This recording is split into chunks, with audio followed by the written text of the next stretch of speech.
how to change your password on Udemy. Easy and quick. First open your browser, and now once you're here, go to click on your profile here, and now go to this one, account security, and that's it. Now just go to password here, click the first one and type your current password, and then type your new password here,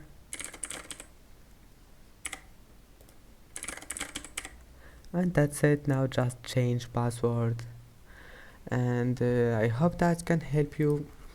Now just go back, it will be saved, and that's it for today's video. If you like this video, please don't forget to like and don't forget to subscribe, and thank you for watching this video until the end, and see you in the next video.